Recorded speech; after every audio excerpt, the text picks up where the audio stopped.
Hare Krishna. They're online. George, Danielle, Saraswati, Devin, Hare Krishna. Here we're at. This is the Bhakti Yoga Enlightenment program. It's January 15th, 2023. And we're at Prabhupada House in Melrose, hosted by Anasuya and Lakshmi Priya. And we're here with Aswani, Lakshmi Priya, Rosa, Kristen, Stephanie, Anasuya, and Malini. Om Namo Bhagavate Vasudevaya. Om Namo Bhagavate Vasudevaya. Om Namo Bhagavate Vasudevaya. Om Namo Bhagavate Vasudevaya. Om Namo Bhagavate Vasudevaya. Om Namo Bhagavate Vasudevaya. We're studying Bhagavad Gita as it is, chapter 7, entitled Knowledge of the Absolute. We're on text 3. We're studying text 3, chapter 7. Nusyanam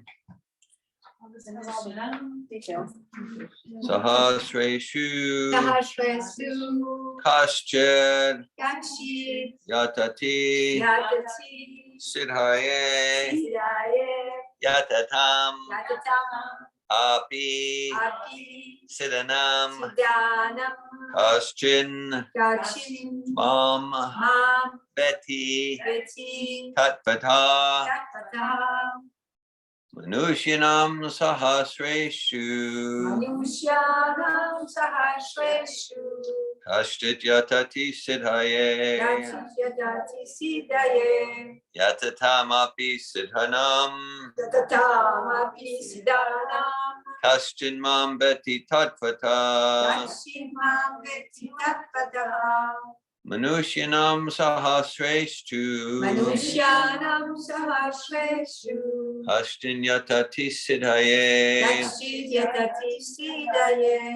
Yatatamapi Siddhanam Kaschin Mam Beti Tatvata Manusyanam Sahasreshu Kaschit Yatati Siddhaye Yatatamapi Siddhanam Kaschin Mam Beti Tatvata Manusyanam Sahasreshu Kashit Yatati Siddhaye Kaschit Yatati Siddhaye Yatatamapi Siddhanam Kashit Mam Beti Tatvataha Kaschit Mam Beti Tatvata Manusyanam Sahasreshu Kashtit Yatati Siddhaye Yatatamapi Siddhanam Kaschin Mam Beti Tatvata Manusyanam Sahasreshu Kashtit Yatati Siddhaye Yatatamapi Siddhanam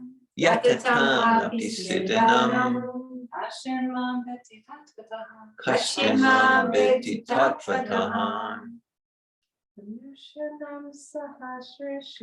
Manusyanam Sahasreshu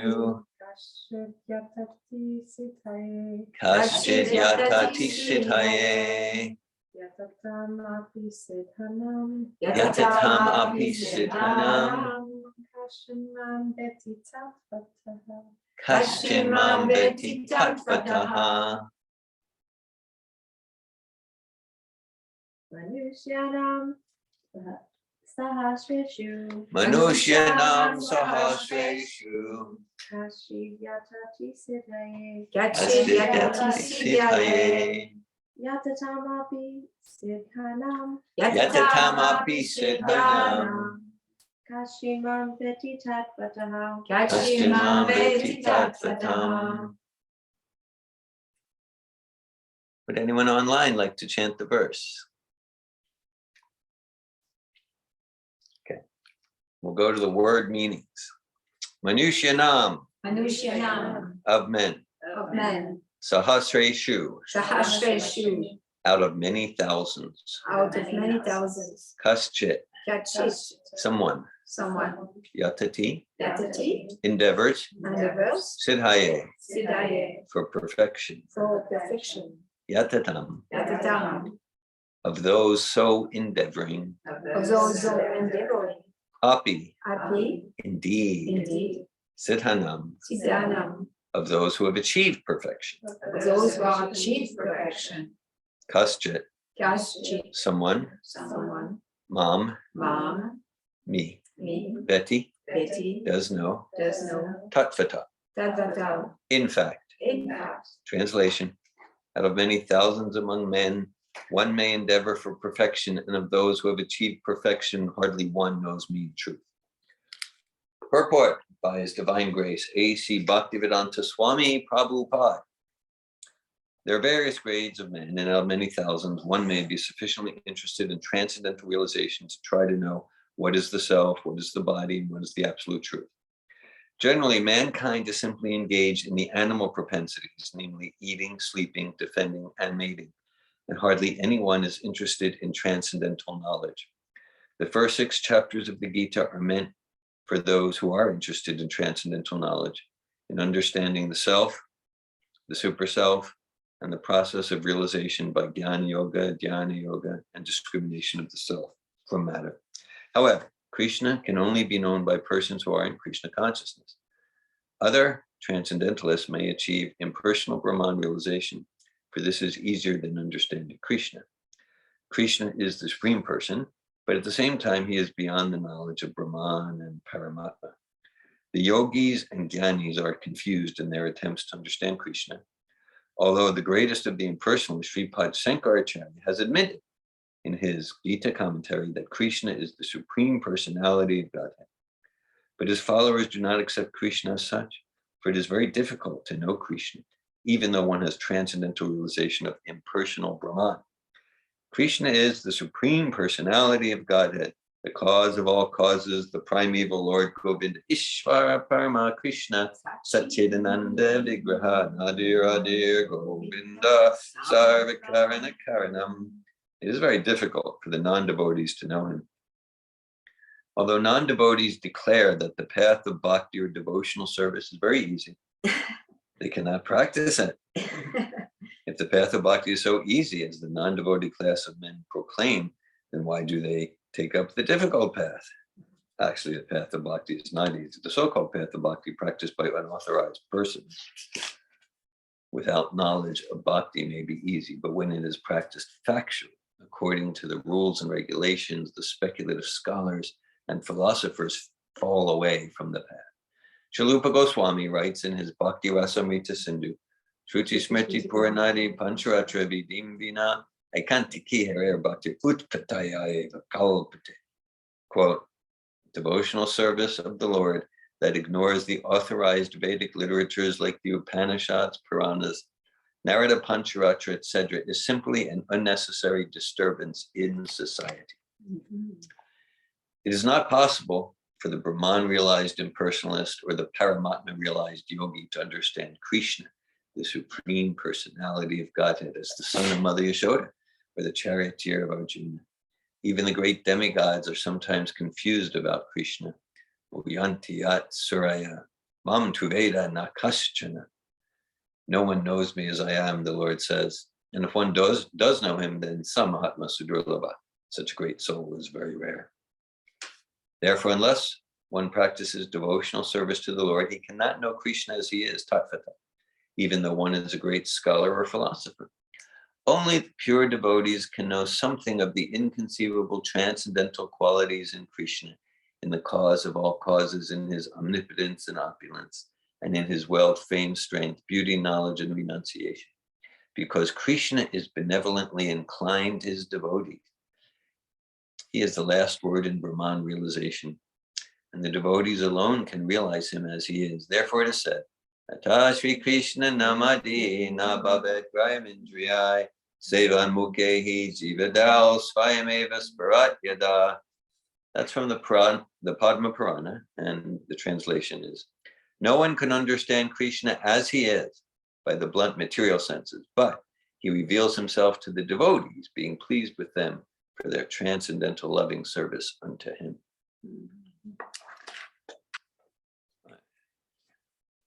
Om Jnana Timirandasya Gyananjana Shalakaya Chakshur Militam Yena Tasmai Shri Gurave Namaha Shri Chaitanya Mano Bhishtam Stapitam Yena Bhutale Svayamupa Kadamayam Dadati Svapadantikam Vandeham Shri Guru Shri Uttapadakamalam Shri Gurun Vaishnavam Cha Shri Rupam Sagrajitam Saganaragnatam Tam Sajivam Sadvaitam Savadutam Prijana Sahitan Krishna Chaitanya Devam Shri Radha Krishna Panan Sagana Lalita Shri Vishakanvitam Cha Hey Krishna Karuna Sindhu Dina Bandhu Jagatpate Gopisha Gopika Kanta Radha Kanta Namostute Tapta Kanchana Gaurange Radhe Vrindavaneshwari Vishabhanu Sute Devi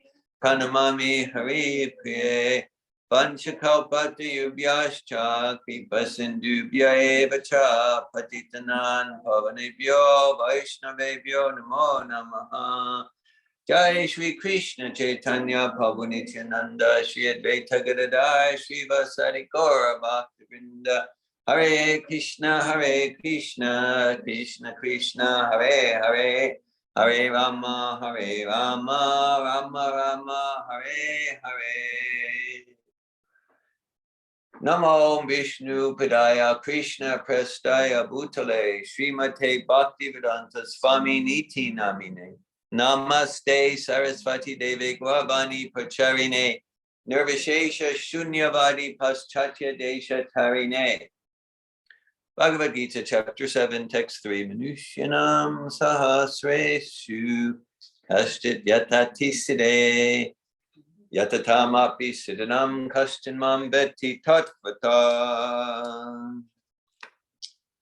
Out of many thousands among men, one may endeavor for perfection. And of those who have achieved perfection, hardly one knows me in truth. Hare Krishna. Okay, so, well, definitely a theme here is the specialness of taking Krishna, taking to Krishna consciousness. It's a theme, special. So we can be special. Everyone likes to be special.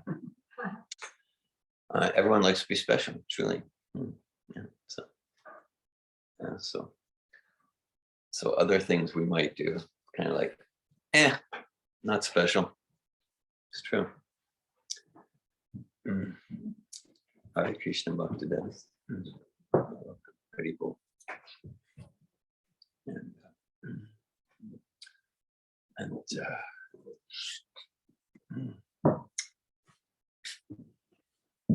Is this Ima Chaitanya? You know, you have Krishna Kirtan, and yes, we're good. Okay. So it's described in the Vedas. Actually, the evolution is described, but it's described in the Padma Purana. And Prabhupada quotes Padma Purana here. And so, but it's not the Darwinian type of evolution. Darwinian type evolution is like, you know, one form over time emerged to another, like that. Interesting, because that's considered a very scientific, not just theory. It's like, you know, now we teach it in schools. It's fact. Like science essentially means like it has predictive value. Science means it's a crystal board. Yeah, predictive value, kind of like science. Like, okay, so like there's the law of gravity, which means like you can predict, like if you drop an object and you know its mass, and then you can predict the acceleration and velocity. Okay, like the laws of physics. So there could be a stellar body, the moon or a star, and you can predict 100 years from now, it's science. Okay, right. So, okay, so the current species, humans or frogs or amoeba. Okay, so according to the evolutionary theory, what will they be, a million years from now? No one has a clue. They don't even try. Right? They don't even try. So Like a crystal ball. it's crystal ball stuff, yeah. Right. Or science means you can go into the laboratory and do an experiment to confirm the theory. Okay. So has anyone gone? Well, let's call it the laboratory of nature. Nature is a laboratory. So in the laboratory of nature, has anyone, whether PhD or anyone, has anyone ever seen one species transform into another? Ever seen it? Because science means it's empirical. You haven't seen it happen. Butterfly. Oh, that's the same species. That's the same species. It's just like while in this body,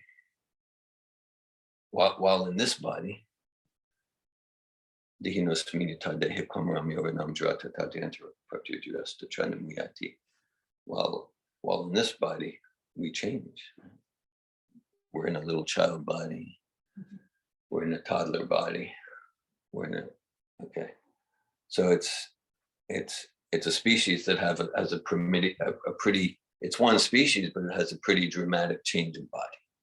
That's what we're asserting. This is dramatic change from a baby to an adult. Also dramatic change. Yeah. Right. So there's no empirical evidence. So why call it science? Why not call it fantasy? But the Pradma Purana describes there's 8,400,000 species, which is somewhat, in modern biology, it has a few million, not quite 8 million. And there is evolution, but it's evolution of consciousness, right? It's just like, okay, like let's say if someone has a particular, whatever, financial karma. So they're in a 1-bedroom apartment, they're in an efficiency. But then as their financial karma changes, then they go into a 3-bedroom apartment. Oh, then they get their own house in the suburbs. Okay, then they might get like a very nice place with so many rooms and like that. So it's not that the 1-bedroom transformed into the 3-bedroom. No, the compartments are there, right? So the compartment of human is there. An apartment of frog, an apartment of tree, an apartment of square. There's 8,400,000 types of compartments. And according to the consciousness of spirit soul, we enter into a particular compartment. It's very scientific. Yam yam bapi sman bhavam tajet lante kilavram tam tam edete kanti asadatad bhava bhavita. Which means according to the consciousness we develop in this life, that consciousness will take us to the next body. It's the science of transmigration. It's 8,400,000 species. And of course, every species has its special gift in God's creation. And the special opportunity, so the human form is special, right? It's just right. Amongst the 8,400,000 types of species, there are 400,000 types of human species. Okay, we won't get into that, but so to get a human form is pretty special. So the specialness of the human form, Kamasya Nandriya Pritir Labo Jive to Yavata Jivasi Tata Jigyasa Nanta Yascha Karma. What that says is that human life is not meant just to we're advised by the sages, we're advised by the revealed Shastra, not to use the human form of life, not to direct our desires for sense gratification. Human life is meant for inquiry into the absolute truth. So because the other species, the animals, the plants, we can say their basic activities can be reduced, simplified to 4, okay? And that's eating, sleeping, mating, and defending. Okay, that's what they do. Okay, we can say, oh no, but I'm I'm superior to the dog or the cat or the tiger or the lion or the squirrel or the tree because I eat in this way. Well, they do mating, but we have fancy penthouses for our mating.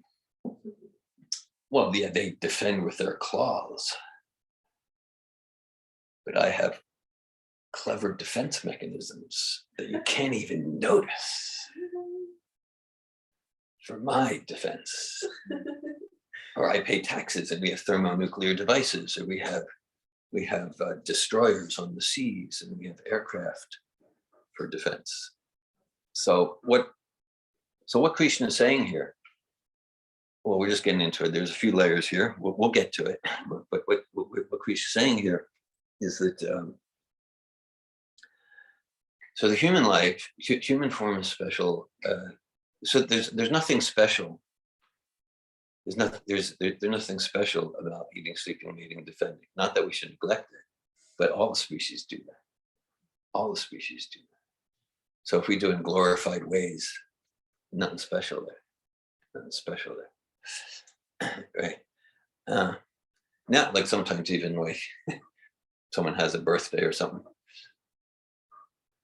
We'll make sure they remember. Really nothing special to take birth. What a Scrooge, you know? Really nothing special to take birth. Now we can make our birth special by using it in a distinctively human way. By using it in a distinctly human way. So that means to use it, jivasya tattva jigyasa, to use it for searching after the absolute truth. For use it for that which is higher than eating, sleeping, mating, and defending. To use it to realize, okay, so what Krishna and Prabhupada are saying here is like, unfortunately, even amongst most humans are dvipada pashu, two-legged animals, meaning glorified forms of eating, sleeping, mating, and defending. Try to do with this thermonuclear device, or I sleep with fancy sheets, but it's the same basic I idea. use a fork. What's that? I use a fork. I use a fork. Yeah, we're civilized. We're civilized. But then, yeah, but it's a sort of intellectual animalism. So it's kind of sophisticated animal civilization. So that's sad. So Krishna's saying that's sad. That it's relatively few who actually use the human form for what it's meant for in the most sublime sense. Self-realization, realizing who I am is not the body. Inquiry into the absolute truth. Okay, that's what it's meant for. And sure, give the minimum attention necessary for the eating, sleeping, mating, defending, so that the body serves us, in the real human function. So Krishna is saying that's very, very rare. Someone who's really going for self-realization, self-discovery in the human form. Okay, and it's so.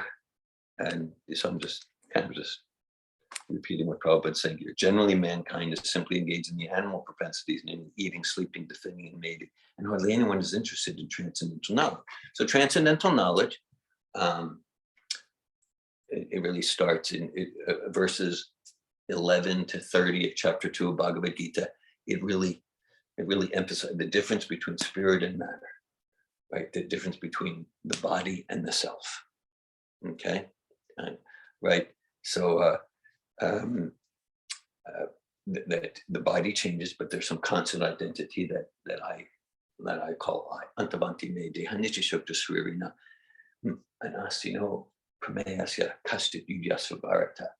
And only the material body is destroyed, and spirit soul is never destroyed. And to the extent that we misidentify the self with the material body, we're going to be in anxiety.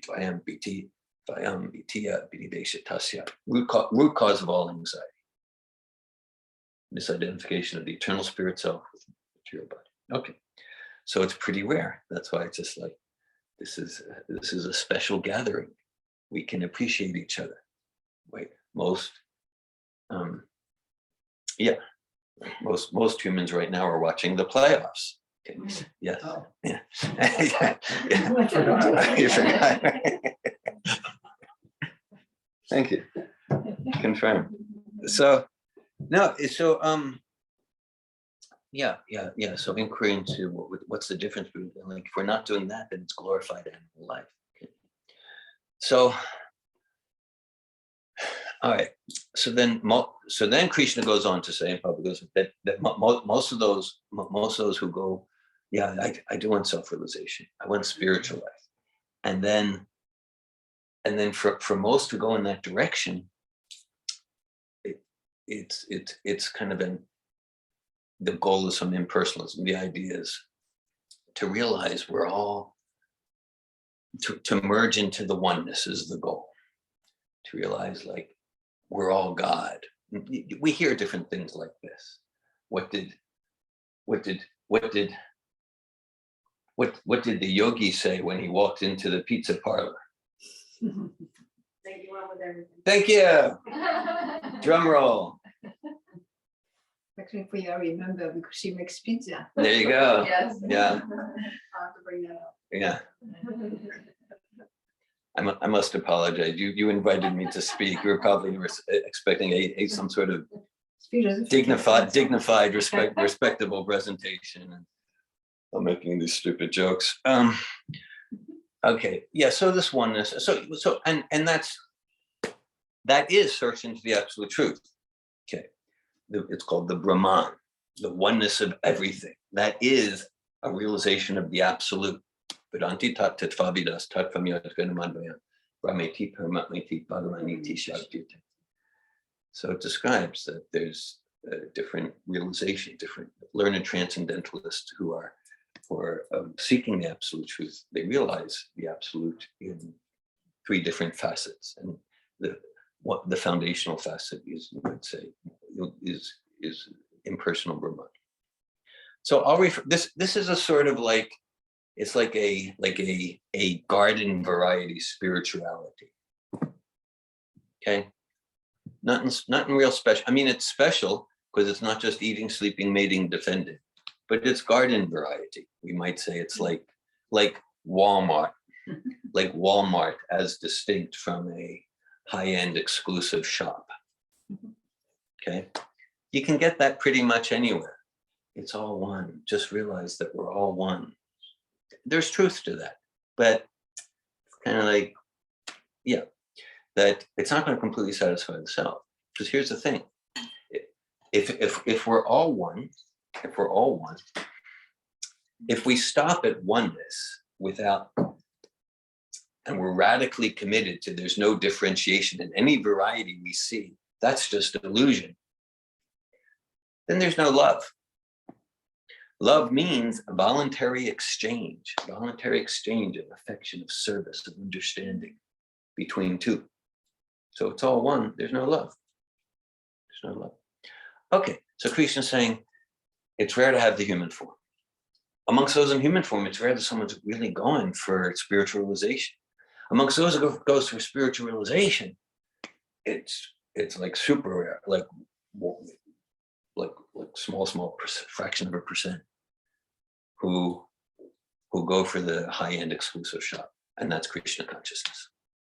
So that's this is special. That's Krishna consciousness. This is special. And so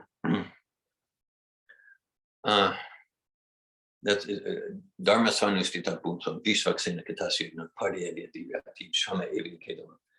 It's Bhagavatam, that's the follow-up book to Bhagavad Gita. It says that if we fulfill our responsibilities, and even if we engage in spiritual process and it doesn't lead to enthusiasm to serve God personally, to serve Krishna with love and devotion, Shrama Evihi Kedalam, useless waste of time. Dharmasya Yapavargasya, Nartotaya Pakapate Nartasya, Dharmikantasya Kamalabaya Hisvita. That says that all of our whether our responsibilities to family, or we have our jobs, or we have our careers, we have our responsibilities to our nations and our communities, they're all meant ultimately to come to devotional liberation, Krishna consciousness. They're not ultimately meant to increase our bank account.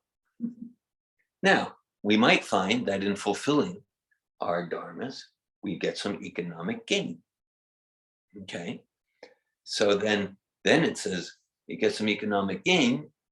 All right, so again, don't use it for sense gratification. Don't use it for the animal activities. Okay, don't neglect the eating, sleep. Just like analogy, we want to take care of our car, but we don't want to spend more time than necessary taking care of our car. The car is a vehicle, like the body's a vehicle. Car is a vehicle to take us on our journey. So use it for search after the absolute truth. So that's why, there's some economic plan behind. There's some economic happenings behind Prabhupada House in Melrose. Yeah. Imagine there's some anxieties and headaches and that. Right? But then but this is a spiritual house.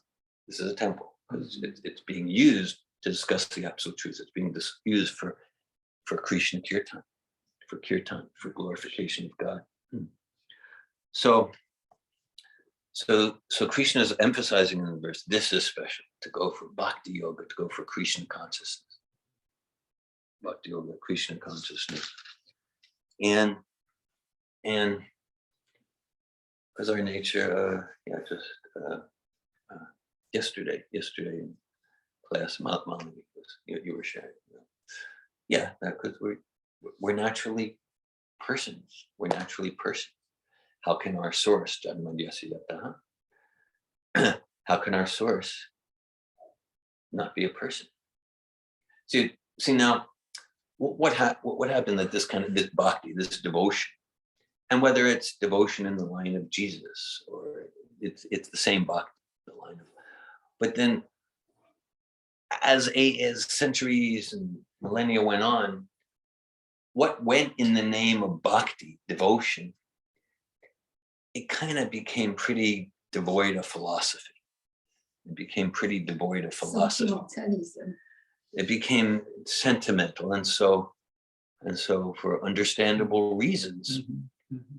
Let's say if we go back to the time of the Renaissance and the Reformation and the Enlightenment, for understandable reasons, like intellectuals, they became like less and less, because it's less and less attracted to, like, say, those bhakti paths, because there wasn't this philosophical understanding, this philosophical of the difference between spirit and matter, and the variety of spiritual life.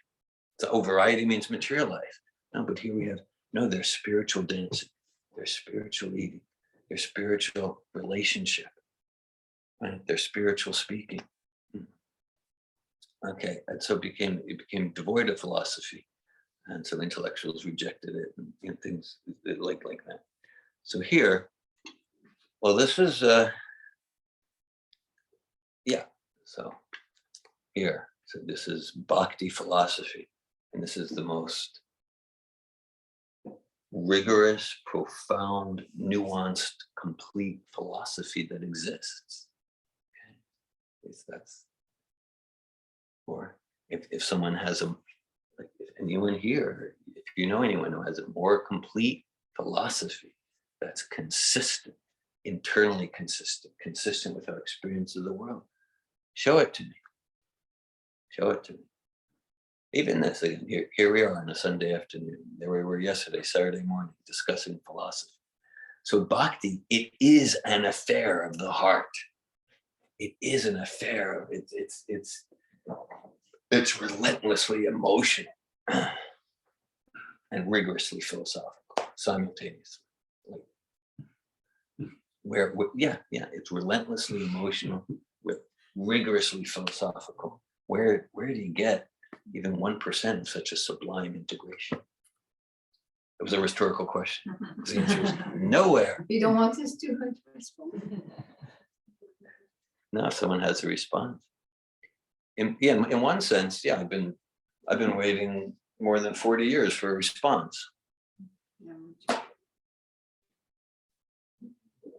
It's true that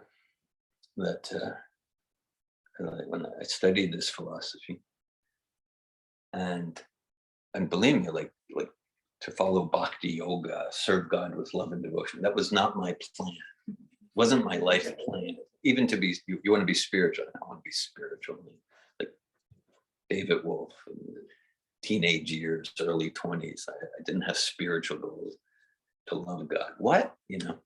So, but then I needed to, so I studied Bhagavad Gita.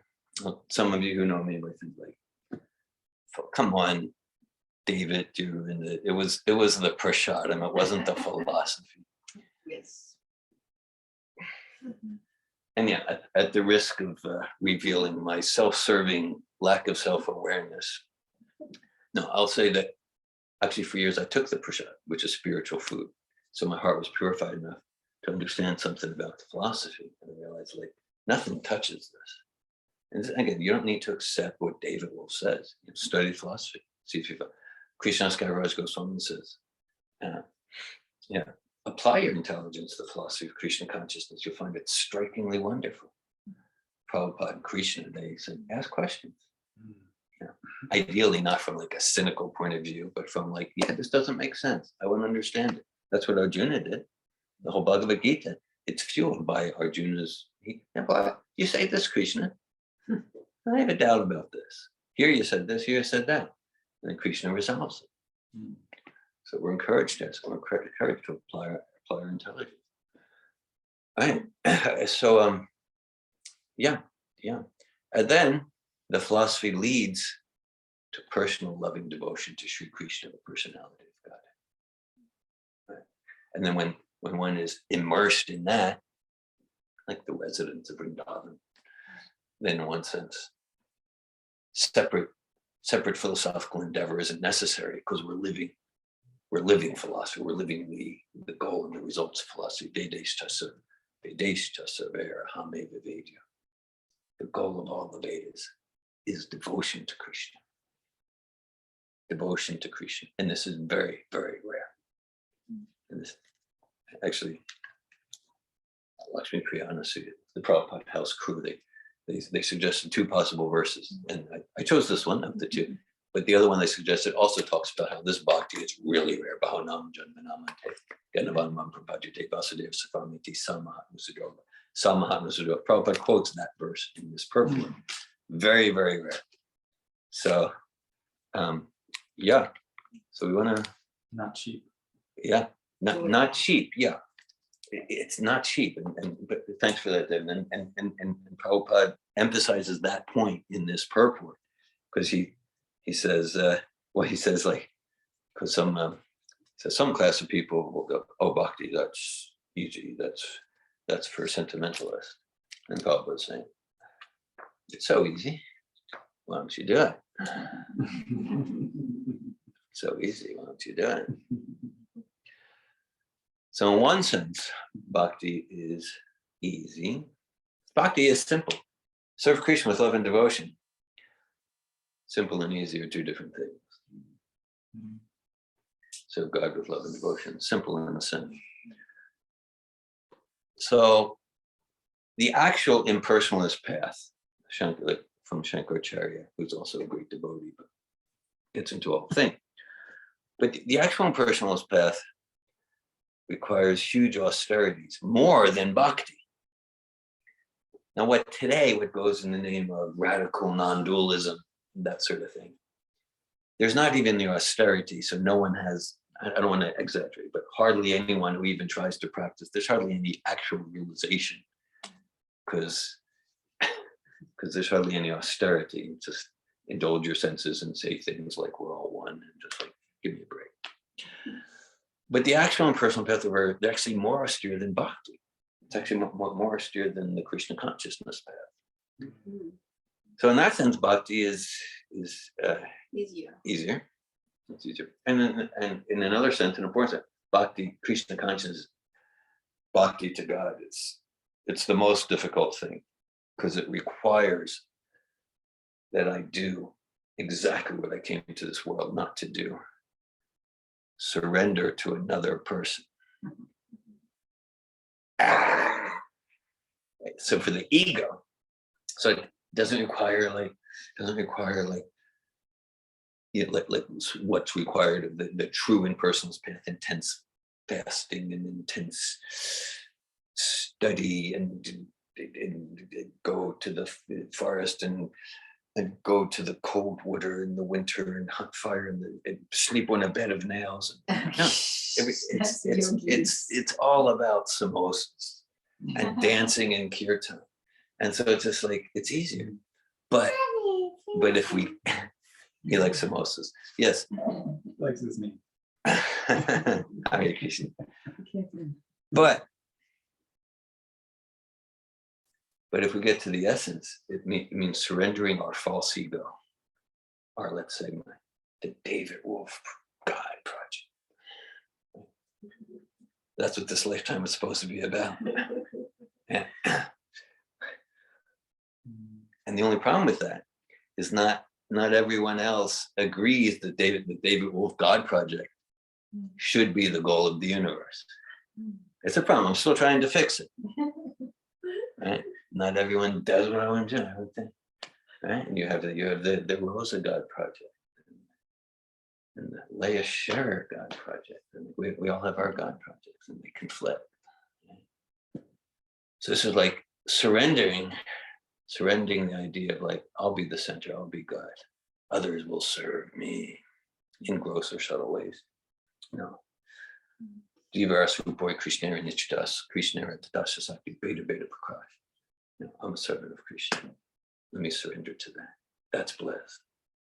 Actually do it. That means surrendering when I'm attached to my God project and the adoration that I try to get and the sense of enjoyment that I try to get and the control and all of that. So it's a childlike simple process. And the philosophy is imperative to support me to see where I'm attached to the David Wolf God project and what will support me and will interfere with my process of deepened bhakti, deepened surrender to Krishna. Right? So Prabhupada's stressing that point in the purport. And because there's a lot of cheap stuff, cheap, false bluff going on in the name of bhakti. That's sad, but it's true. In India, also electro accounting. So if we really want to progress on the path, it's vital that we're able to make distinctions. Yeah, that's true. There's a lot of cheating going on in the name of spirituality, in the name of enlightenment, and a lot of cheating going on in the name of bhakti. It's sad but true. It's called sahaja, it's called mayavad, different things. Yeah, so yeah, yes, so Shruti Smriti, Prabhupada quotes this verse, Shruti Smriti Purma Nadi, Pachocha Vidimvira, Ikanti Harer Bhakti, Utpataya Kalpate. That even if in the name of bhakti we're doing something, but it's not according to what's actually coming from Krishna, or from some expansion of Krishna like that, or from a pure devotee of Krishna, then in the name of bhakti, we're actually we cause a disturbance for us and others, and then it can be worse than someone who's just involved in animal activity, because then they don't have a lot to unlearn in the attempt to come to the real path. So we're fortunate in that we have Srila Prabhupada, a pure devotee of Krishna. He is giving us Bhagavad Gita and so many transcendental literatures representing Krishna, and we get to follow Prabhupada, serve his movement, and then it's the genuine article. It's a genuine article. Okay, and otherwise we can get, someone can say, well, yeah, but Prabhupada's not the only. Okay, you can try something else at your peril, at your risk. And I wish you well, but this is definitely this works. This path works. Bhakti yoga, Krishna consciousness, and the lionship of Prabhupada. This works. This gives the bliss of the soul. Yeah, but it's not the only way. Okay, so you have another way that's working, good for you. Okay, but this is, or is it just like, I'm just the, let's say I'm reactively cynical to avoid committing to anything. I could be reactively cynical, but but what about this? What about that? Okay, if you really want to explore that, yeah, actually, there's someone in this community, and he shared with me personally. His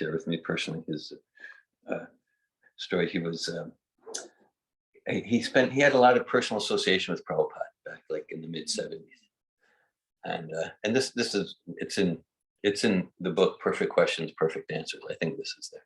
Anyhow, so he was with Prabhupada, and at one point, so Prabhupada was speaking about Krishna consciousness, and at one point he said he was already educated and like that. He said, what about Buddhism? Ooh. So Prabhupada responded, what does the Buddha say? So this gentleman, Mr. Cohen, he knew that he doesn't know what the Buddha says. Didn't even care what the Buddha said. He just wanted to, he said, what about this? What about He that? wanted to be intelligent. So I was like, oh, look what time it's getting to be, I guess. So no, it's okay. No, if someone has like, so the path here is bhakti, or it's just, it ends like Jesus is a pure representative of bhakti. Now, in the line of Jesus, it's my experience. It's difficult to find like an actual path. Even we've had sincere followers of Jesus. Come to us, Maria and I, because they don't have a sadhana.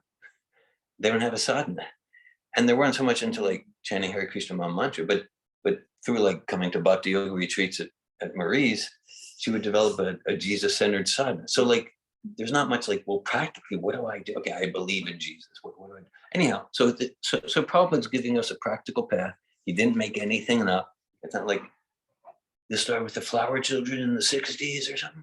He didn't make anything up, right? So the mantra, this is from Krishna. All of the rules and regulations, they're not meant, so many rules. They're all meant to increase our bhakti. Right? And they're all meant to be accepted with love, to increase our bhakti. Things just like, I can't eat meat. Kind of like if someone's interested in bhakti, why would you interested in loving Krishna and all living in life? Why would we choose to eat the results of gross violence? I can't smoke joints. Can't drink alcohol. It's not about can't.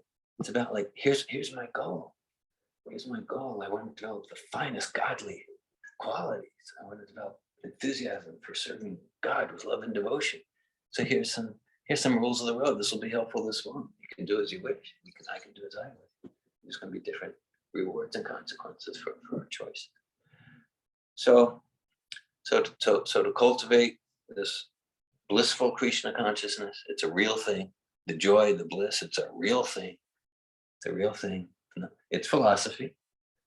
And we get to apply the philosophy and experience the joy that's natural to the soul, the original blissful consciousness of the soul, and devotional service to Sri Krishna, the Supreme Personality of God. It's a real experience. Okay. And our line is cultivate it and share it. Cultivate and share. Common saying, like, because really, this Krishna consciousness, this is the love that everyone's seeking. Even with ordinary love, right, we hear, the more you give, the more you have. It's common saying, right? So that's so true about Krishna consciousness. Okay? So we read Prabhupada's book, chant japa, engage in kirtan, make a commitment, consume only Krishna prasadam. Hello, David. Welcome. Good to see you. Hare Krishna.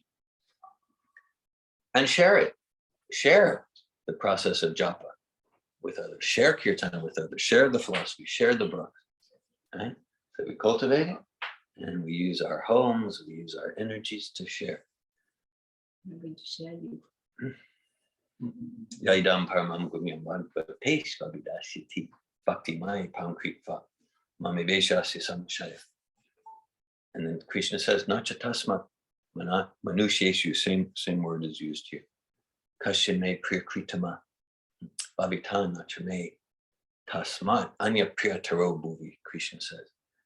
Krishna says, do you want to become really dear to me? You want to really become just like all children are dear to the parents. And there are some things the child can do that endears themselves even more to the parent. So Krishna, do you want to endear yourself to me? Share the wisdom. Share the wisdom here through the philosophy, through kirtan, through Hare Krishna Maha Mantra Japa, through prasad. Share me with others. This is Bhagavad Gita, chapter 7, text 3. And the text reads, Manushyanam sahasreshu kashchit yatatasya yatatamapi siddhanam kashchin mam veti tatvata. Out of many thousands among men, one may endeavor for perfection. And of those who have achieved perfection, hardly one knows me in truth. Thanks for your presence. Thanks for listening. Thanks for your specialness in giving yourself to the sublime, absolute transcendental wisdom. I welcome at this time of our program, if anyone would like to share any comments or ask any questions.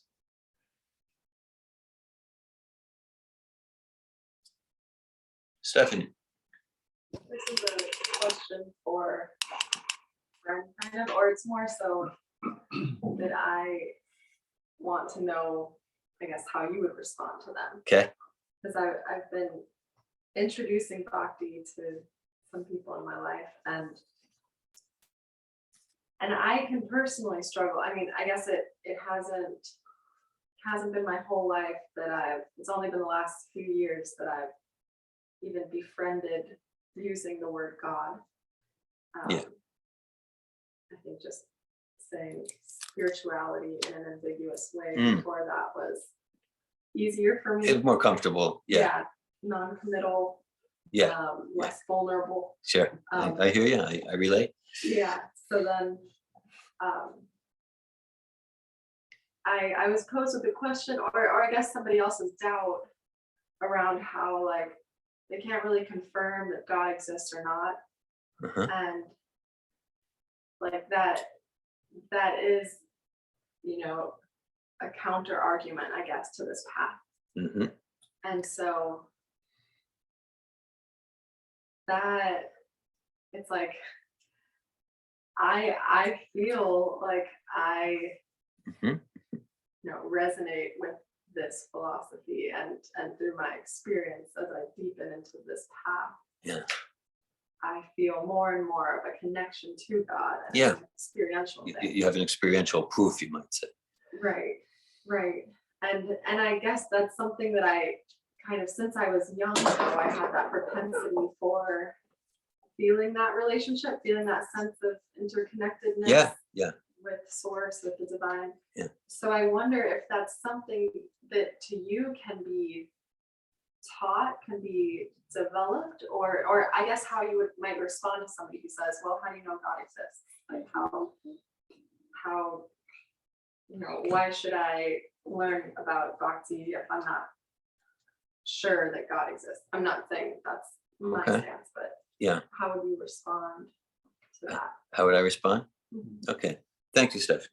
I appreciate it, because you're cultivating Krishna consciousness and you're trying to share it, and you're asking questions like that you're running into challenges, and the challenges relate to like where you have some uncertainty yourself. You like that. And so that's just what these enlightenment programs are for.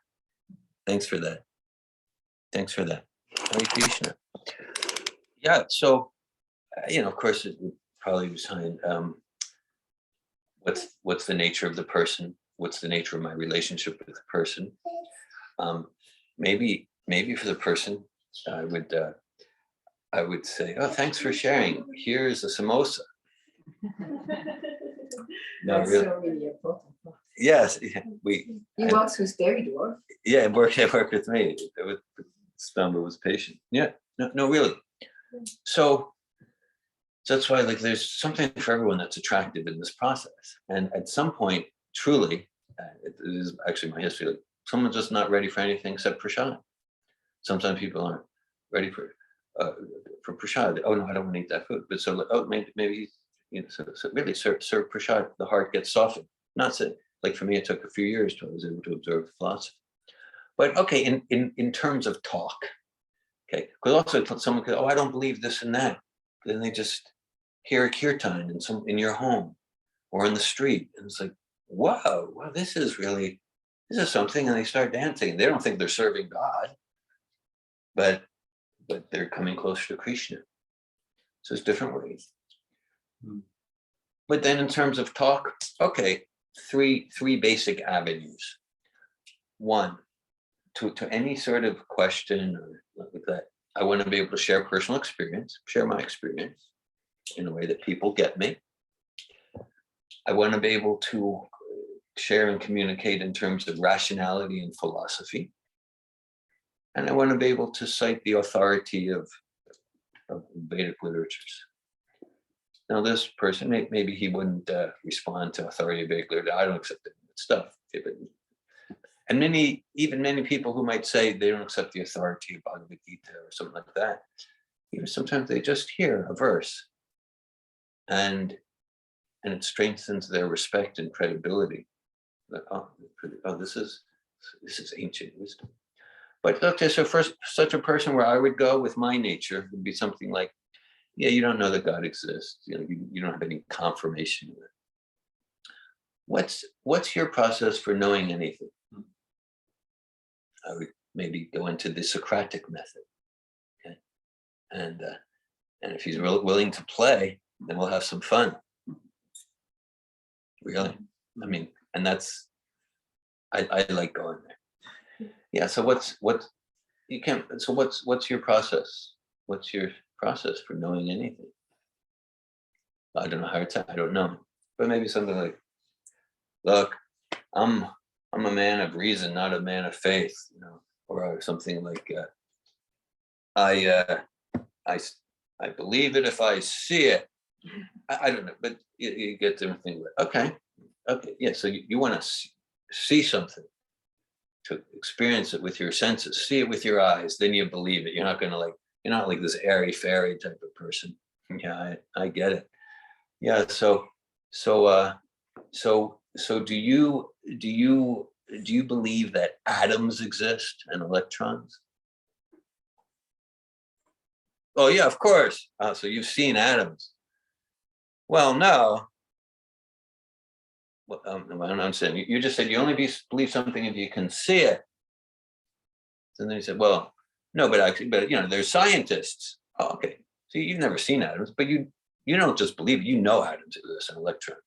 There are people you trust called scientists. They have PhDs in chemistry and biology, mathematics. So you trust them. I'm not saying you shouldn't trust them, but your way of knowing isn't seeing. Do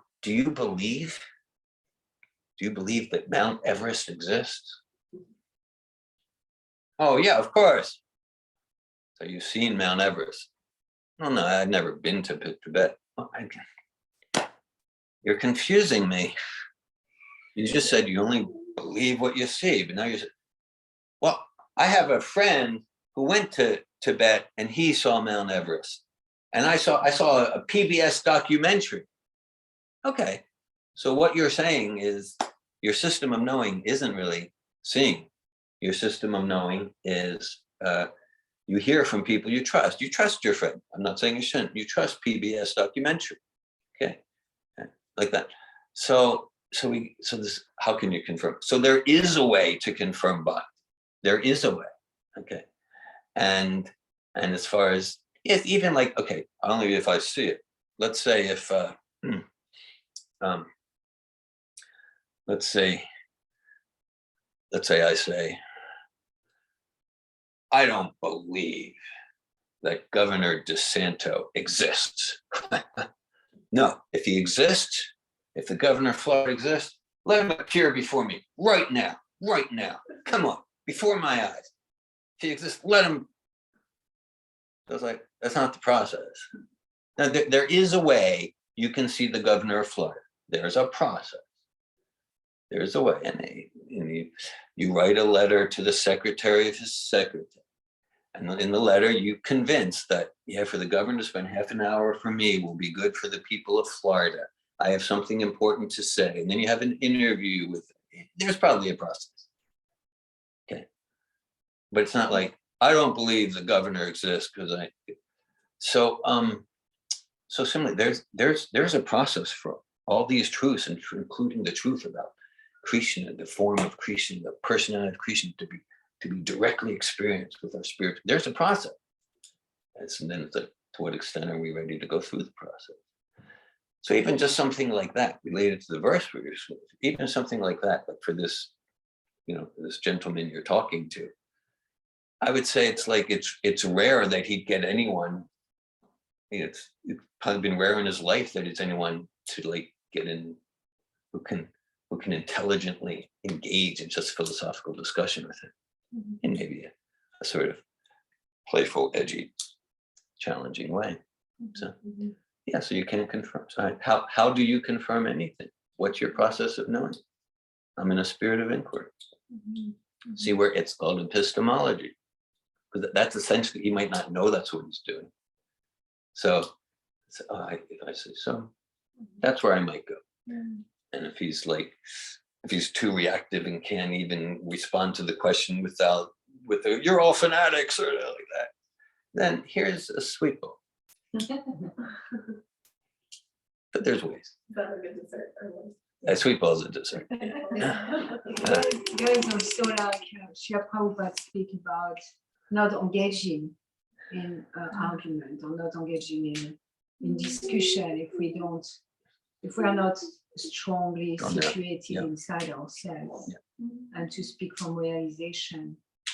And I believe what you're presenting, it makes sense, and it's very aligned with who you are. With who I am, yeah. And at the same time, I like if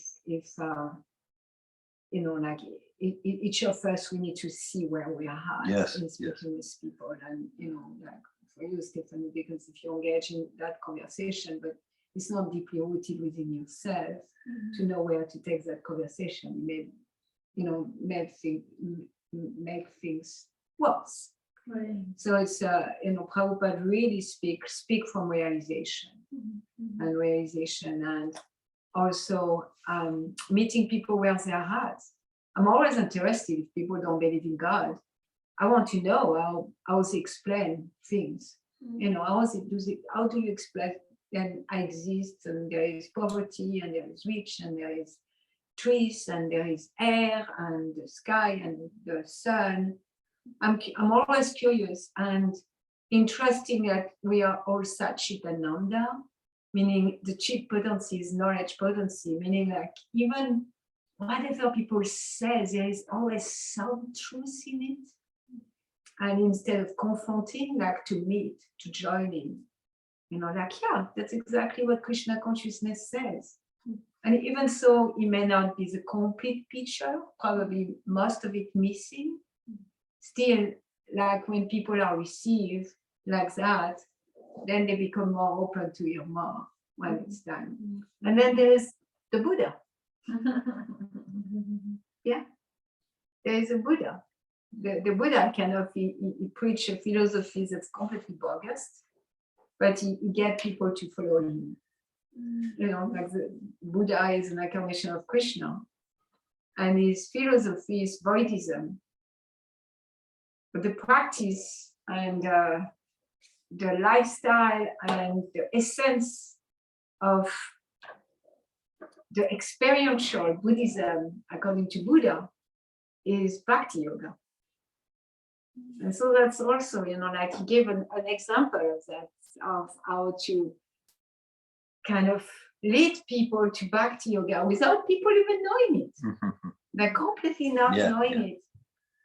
People like you see Buddhas, you go in a temple, there is form of Buddha, there is offering of incense to Buddha, offering of flags, so many offering to Buddha, which because Buddha is an incarnation of Krishna, this is Bhakti Yoga.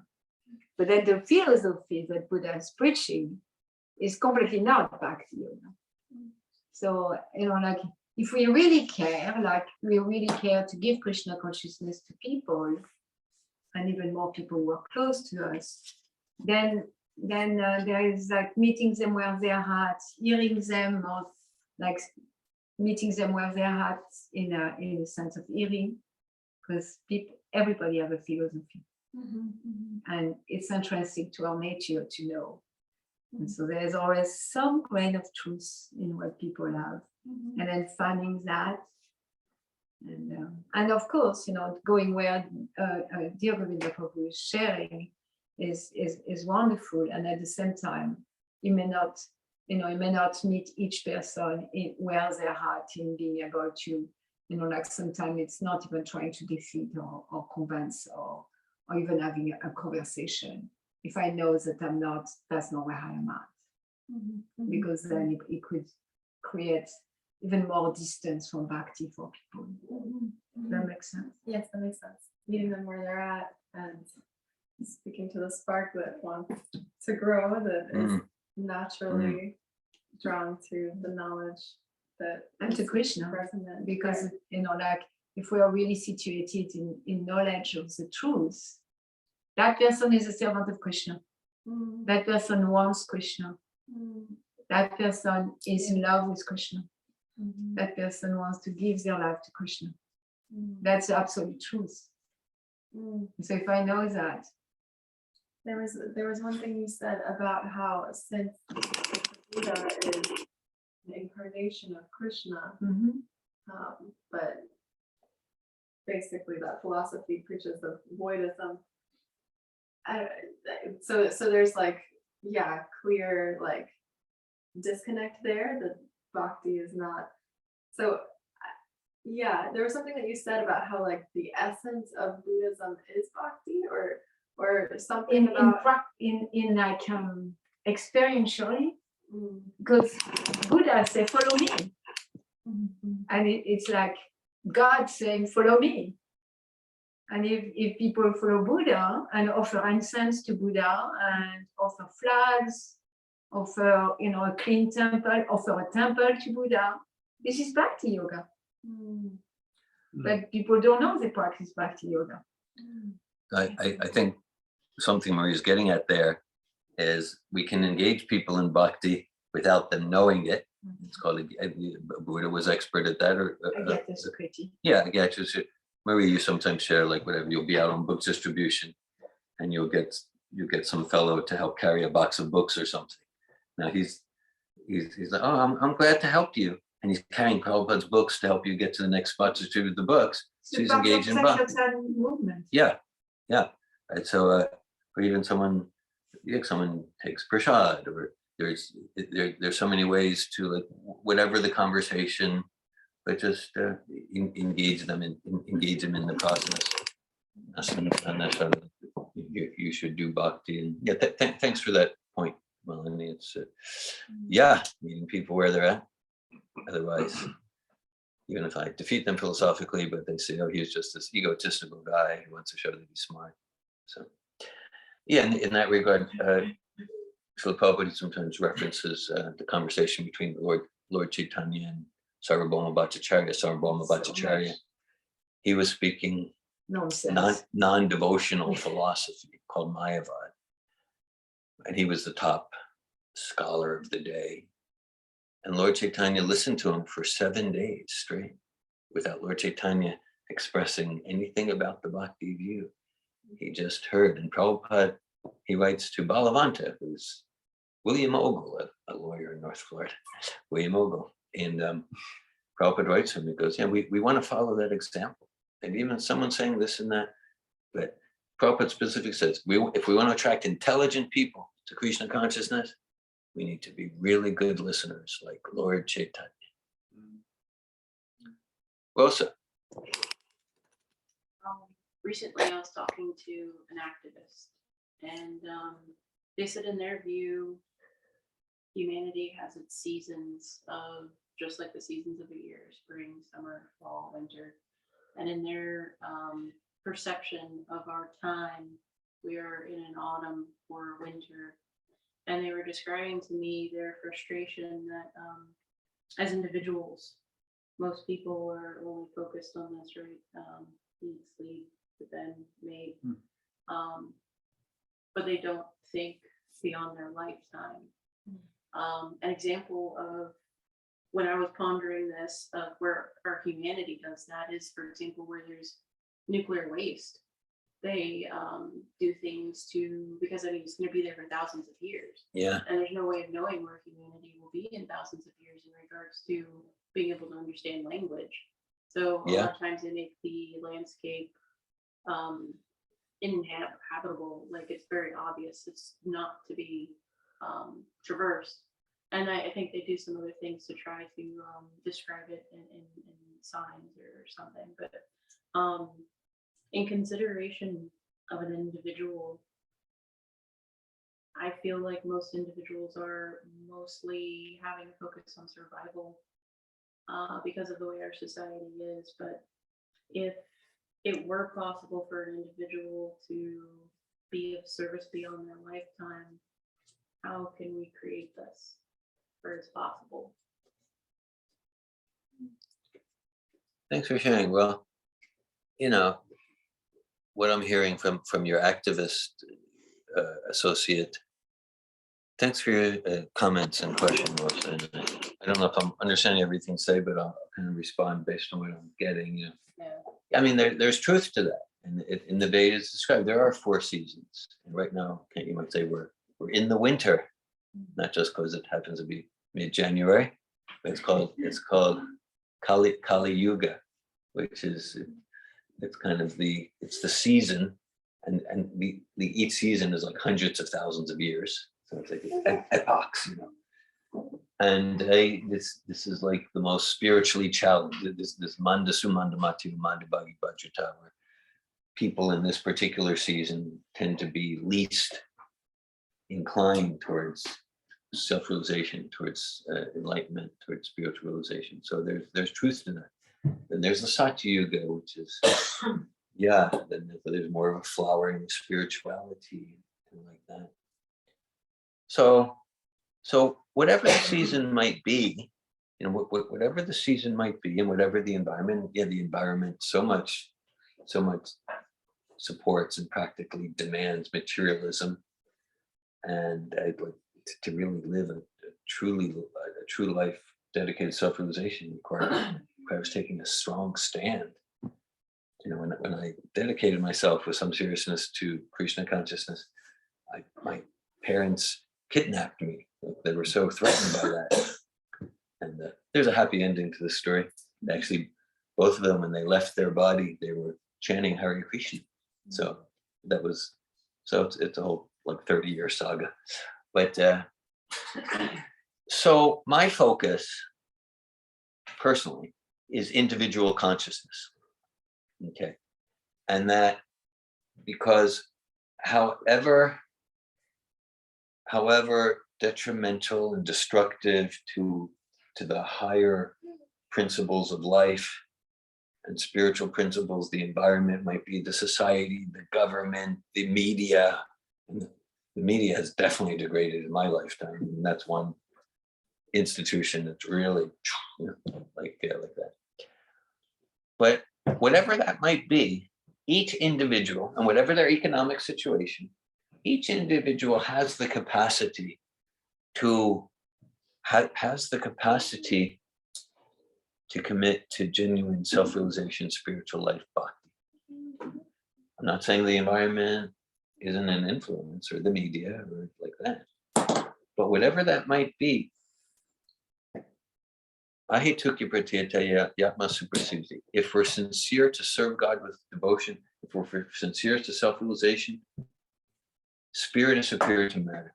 Nothing can get in the way in that. So my endeavor is first to try to be an example, and to inspire others to shift their consciousness from material to dedication to self-realization. And to the extent that them and me, to the extent that we're sincere, I just want self-realization. I just want to serve Krishna, serve God with love and devotion. Nothing material can get in the way. No pandemic, no economic downturn, no poverty situation, no one insulting us. And so I have complete trust in that because I've seen that principle alive in myself and in others repeatedly, unwaveringly for many decades now. So for sure, there are some social structures that can be changed and adjusted and revolutionized that definitely that would support individual transformation of consciousness from matter to spirit. Yes, that doesn't tend to be my personal focus. My personal focus tends to be focusing on individual consciousness. But yeah, on the governmental level, the societal level, the economic level, the military, the industrial military complex. Sure, there are things that would be adjusted on those levels that would help individuals to choose spirituality. At the same time, I guess my point of view is kind of like any system, call it communism, call it socialism, call it democracy, call it dictatorship, call it oligarchy, monarchy. Any system, it's basically made up of spirit souls and human bodies. And so if those spirit souls have a consciousness that's filled with deception, greed, illusion, envy, ignorance, then call the system communism, socialism, capitalism. It's just going to be a hellish place to live. And if the individuals in a particular system, whether it's called socialism, capitalism, communism, whatever, if the individuals are dedicated to truly godly qualities and empathy and compassion and self-realization and true win-win consciousness and standing 100% responsible, then whatever the system's called, that's going to be a heavenly place. Thank you, Rosa. Thank you for your response. And I was also thinking, and if you want to speak about it, like, the darker the dark, the lighter the light. And, like we are studying Chaitanya Charitamrita, Lila 20. And there is that glorification of that winter. And now that winter, because it's so dark and because it's so difficult, and the illusion have more, space to be pierced, and rising of the golden age, more chance to manifest because of the darkness and because of the social structure breaking down, because the earth not being inhabitable anymore, because the water not being drinkable or the air not being breathable, or vegetable not testing the way they're supposed to test and all that. So I'd like to speak about that. Well, I appreciated what you said. Would you like to expand on it? I could go someplace, but No, that's all. yeah, okay. Thank you, Melanie. Well, it's a principle on an individual level that sometimes, like, the more painful our torment and suffering, then the more, it's not automatic, but the more painful our torment and suffering, the more we can get, even if it's through desperation and not inspiration. But the more painful our suffering, the more we can go deep, like, God, just accept me, Hare Krishna, like Queen Kunti said, we can feelingly call out. Whereas if things are pretty nice, then why should I get really intense about bhakti? And so similarly on the societal level, and it's not automatic, but like when there's massive, just terrible degradation and suffering and brutality and viciousness and maliciousness, then many then they'll be more likely than if things were nice, more likely to go into like this. There's no happiness in this world. It's just misery and suffering wherever I turn. Yeah. So what's that? Not a place for a gentleman. Not a place for a gentleman, as Prabhupada would say. So let me just give my life to God. And then that's liberation. It's described about the devotional heart in the 6th canto of Srimad Bhagavatam. Narayana prasarve natu kashchana bibhite svarga pavarka narakesh papituyarta darshan. It's Lord Shiva speaking to his consort Parvati, which is another name for Kali, Durga. And he says, these devotees are amazing. They can be in hell or heaven or Vaikuntha or earth. They can be anywhere. And they're just joyful to serve Krishna. And just like, that's what I said, because we were talking about how like the impersonal liberation, it's like garden variety Walmart spirituality. So for a devotee would rather be in hell than go to Walmart. I'm not sure if this is an analogy or a real thing. Anyhow, no, it's true, because in impersonal liberation, there's no capacity to serve my Lord. Where's hell, heaven? Oh, I get to serve Krishna. That's my bliss. So, but if things are kind of nice materially or just not too bad, then it's difficult for most souls to get really intense. God, just let me serve you. Hare Krishna. But it's a boon of Kali Yuga also. It's a blessing. It's expanded. It's a boon. Yeah. It's a boon because of the suffering. Yeah. Because, like from the heavenly planet, you do go back to God. Yeah. You know, find the impetus. Yeah. So Kali Yuga it's really a boon. And the degradation is a boon. Yeah, this yuga, this is deep dark winter. It's like winter in North Alaska or somewhere. And it's just faults. It's just faults and shortcomings, and misery and mistakes. And there's one boon. There's one quality. Kalar doshi nide rajan astek matguna kirtanadeva Krishna se mukta sangha pramraja. And this particular name, chanting Hare Krishna, Krishna Krishna, Hare Hare, Hare Rama, Rama Rama, Hare Hare. That this is specially empowered in this age for liberating us from the anxiety of the material conception and bringing us to eternal devotional liberation. So the kirtan,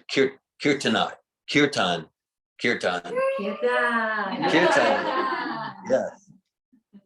Kirtan is it's the special blessing, the special boon of this age. Yes, the special boon of this age. Krishna Kirtan. It's true. Especially empowered methods. There's different methods, this and that. Here's the thing, like, sure, everyone's free to try, but it's sort of like what's being said is just like those other methods, they're not going to be effective. Like maybe like a fraction of a percent of what's there in Kirtan and Krishna Bhakti. Even in other ages, chanting the names of God is most empowered. But in the other ages, other methods could do something substantial. Here, most of the time, they're like a farce. Just as it is, you know. Hare Krishna. Hare Krishna. Thanks for your special association. Now, my understanding is the next part of the program will, one thing, talking this philosophy of Bhagavad Gita, this is a form of kirtan. Usually we think of kirtan with instruments. Kirtan again, there you go. Yeah. So we'll chant japa. So next part of the program, we'll chant a round of japa, then kirtan, then prasad. So we have japa beads to distribute. Stop